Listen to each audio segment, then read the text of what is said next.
Hello, everybody. I'm Tom Wistrcill. I'm JT Wistrcill. We'd like to welcome you to another edition of From the Couch. Here we go. NFL Week 4.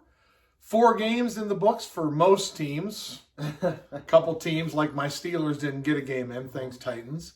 But we'll get to that a little later in my report. So, as usual, we're doing 5 takeaways from the weekend now that the Monday night games are done.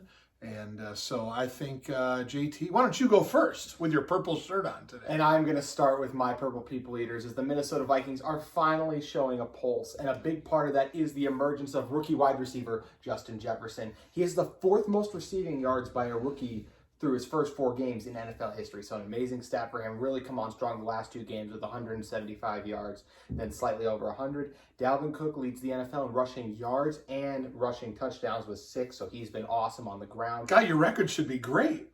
Oh, sorry. You had to do that. Anyway. Yeah. Sorry. Anyways, and the defense showed improvement, which was very nice. So it was a good week for the Minnesota Vikings.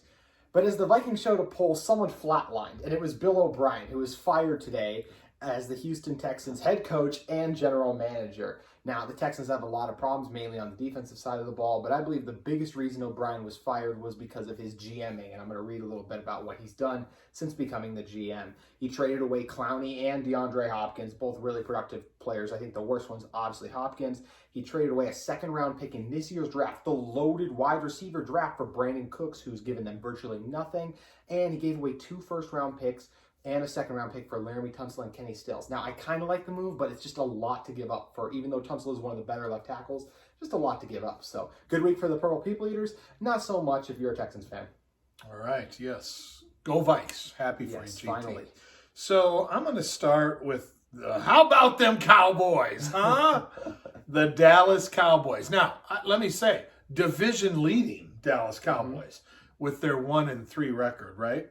So, because of the tie, Eagles. I suppose Eagles Fly, tie. Eagles, fly. Yeah. So, well, we'll let the Cowboys feel good about their victory. So, now here's the good part of the Cowboys. Dak has 3 straight games with over 450 yards passing. That's an NFL record. No quarterback ever has done that. It's amazing to think that no quarterback's done that except for Dak Prescott. That's pretty good, right? Now, that's about all I'm going to say about their offense, because their defense is awful. Oh, awful. This past weekend against the Browns, they gave up 307 yards rushing to the Browns. I said 307, JT. I didn't say 200. I said 307. They created no turnovers in that. While they have the NFL's #1 offense, they're 30th in defense, last in scoring defense. So, football is a great game to watch when you're scoring, but defense wins games, and when you can't stop anybody, you end up 1-3. The crazy thing is they have enough talent to clearly win the division. In fact, I'd be shocked if they didn't win the division. That's what I... But you're not going to go anywhere with that. So the Cowboys continue to be a dumpster fire, and it brings me great pride to say that because I have so many friends that are Cowboys fans. So the 1-3 Cowboys, that's my takeaway. We'll see what happens to them in future episodes. So, all right. Yeah. What do you got, JT? Number 2. How about you talked about a team like that who's just such a letdown, the Cowboys. How about a team that's outperforming what we expected in the Carolina Panthers right now? Started out the season 0-2 and now 2-0. Without Christian McCaffrey, no one saw that coming. But someone who did was Mike Davis, who has filled in very admirably for the star running back. Another guy who's done great is Teddy Bridgewater. We all know about the amazing story. He's been awesome. They have a great receiving core when you talk about DJ Moore, Curtis Samuel, Robbie Anderson as well. I think Matt Rule is doing a great job over there, as well as Joe Brady, the offensive coordinator. And give them credit, they spent all their draft picks on defense, and those guys have stepped up and played well so far, especially with Yetur Gross-Matos in the 2nd round, who got the strip sack on Murray in a key situation. And when you look at the Cardinals, it's disappointing because they were so hot to start the season. You get that huge win over the 49ers and then come crashing back down to earth with the disappointing home loss against the Lions, and now losing to this Carolina team. So a lot of credit to the Panthers, but I'm a little concerned about the Cardinals right now, who at a moment looked like they could definitely contend for a playoff spot, and now they're at 2-2. So we'll see how that shakes out. Amazing story on the Panthers. I totally agree with you. And looking at their schedule, they get the Falcons and the Bears next. They could win 2 more games. Yeah. So they might be favored at the Falcons next week, They could surprisingly. And then host the Bears. They could be I don't know, maybe. Yeah, good for Carolina. So speaking of dumpster fire, let's talk about the New York Jets for a little bit. Oh, no. So 0-4. They are last in team offense, last in passing, 31st in scoring. They're fortunate, though. They play the Cardinals next, and then they go to the Chargers.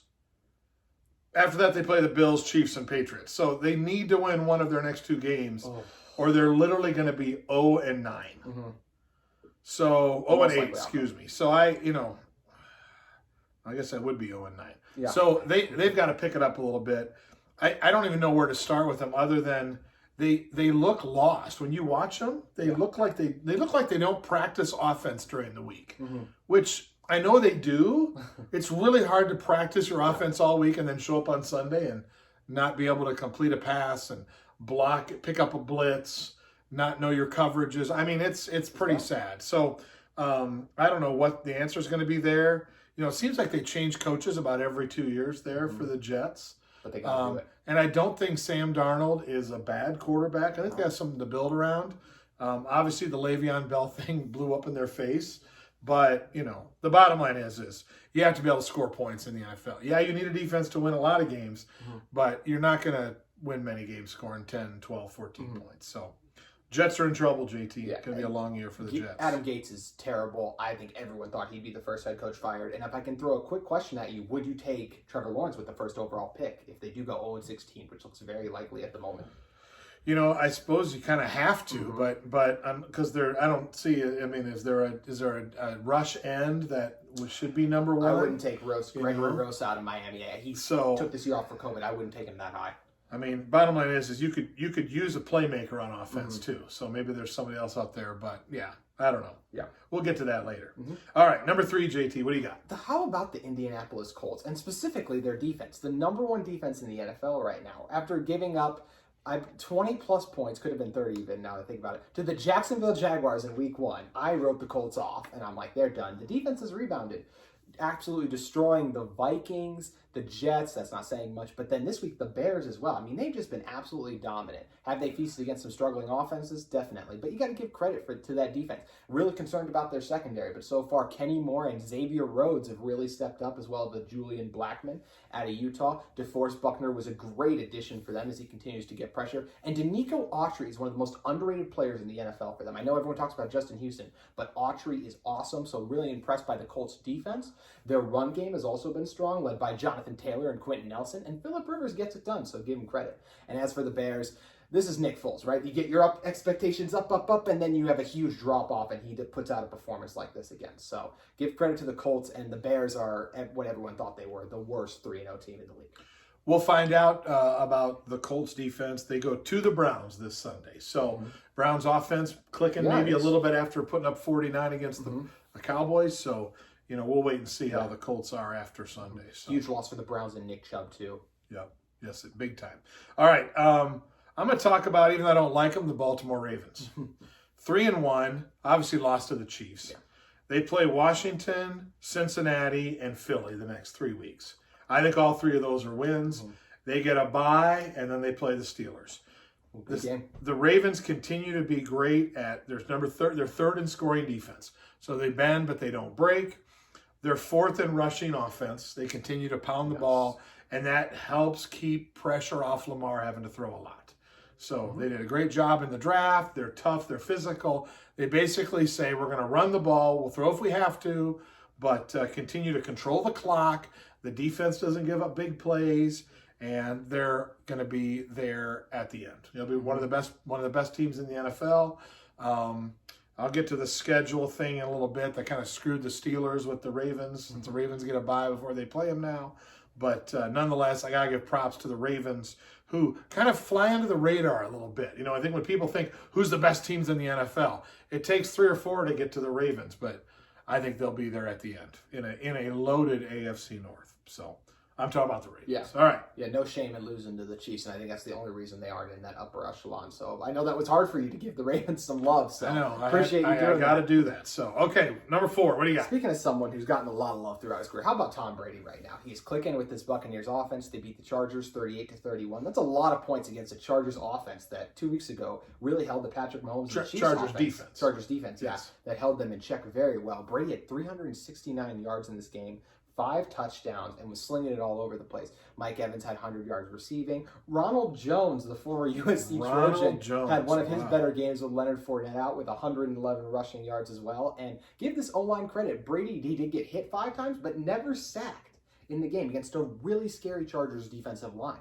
So I think the Tampa Bay offense is clicking. The defense took a step back, but I mean, give credit to Justin Herbert too, who had 290 passing yards and led his team in rushing. Now, that was actually the biggest problem, was the rush yards, because he led his team in rushing with 14 yards. They could not get it going without Eckler on the ground, but give credit to this Buccaneers team, who's hitting their strides. And as the Saints have kind of been up and down, I know they got that win against Detroit this week, but they continue to kind of struggle. So Buccaneers, Surgeon had a good time.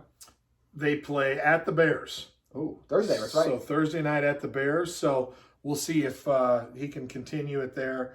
I would think that they're going to score some points. I don't know how many points the Bears can score. Yeah.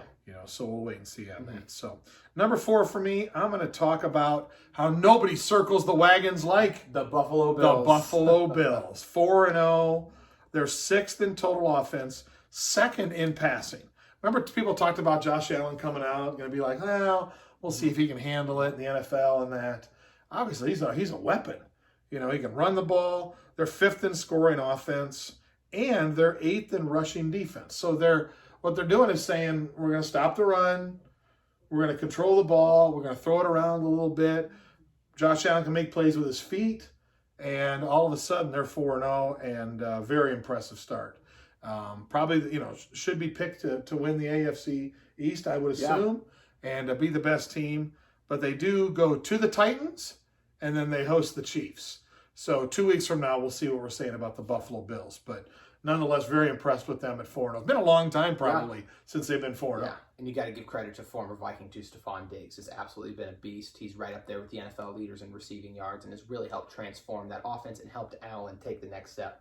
Yep, good stuff. All right, last one, JT. What do you got? Let's talk about the team that's going to be battling them in the AFC East. I'm talking about the New England Patriots, and I actually was really impressed by the Patriots in the game, despite them losing 26-10. Now, you might say, why is that? Because for most of the game, they held this Chiefs Patrick Mahomes offense in check. Now, don't overreact that the Chiefs offense struggled a little bit. This is how good Bill Belichick and the personnel are here. This defense is the best at containing Mahomes. The reason the Ravens struggled last week, as we kind of talked about, they just blitz too much. It's just not the formula. It's a bad matchup. But this is the best matchup for them. So I do give them credit if they were to meet Patriots, if the Chiefs were to meet the Patriots later on. I think the Patriots would have a chance to upset them.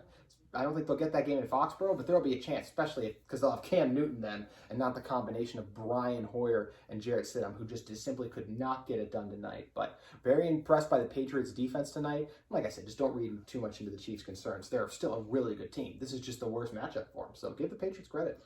Patriots continue to impress, certainly on defense. They host the Broncos and the Niners next. So chance to win a couple more games there, depending upon their quarterback situation. You know what I want to throw in really quick? I know I said they scored 26 points. A lot of that came, they let up one late one, and the other one was the pick 6. For a long time, they really bended but didn't break. So you may look at the score and be like, oh, that doesn't make sense. But if you watch it, you will get what I'm saying.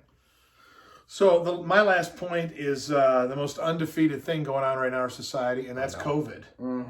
So, obviously caused the Steelers and Titans to get moved. They, had to screw the bye weeks up, so now the Steelers don't get a bye week. They were both, them and the Ravens were going to come off a bye week to play each other. Now they lost that bye week. The Ravens still get it, and so it kind of stinks for the biggest game in the AFC North, those 2 games. I don't think we've seen the end of this. Some players have been sitting out, obviously. And so we're going to see games being suspended. It's going to be really interesting to see how the NFL handles this when they can't. I mean, they had the perfect solution with the Steelers, Titans, because of the way the buys worked. That won't happen all the time. So it's going to be really interesting to see how the NFL handles it. And you're going to end up with uneven games in the standings. It's going to affect playoffs. It's going to affect seeding.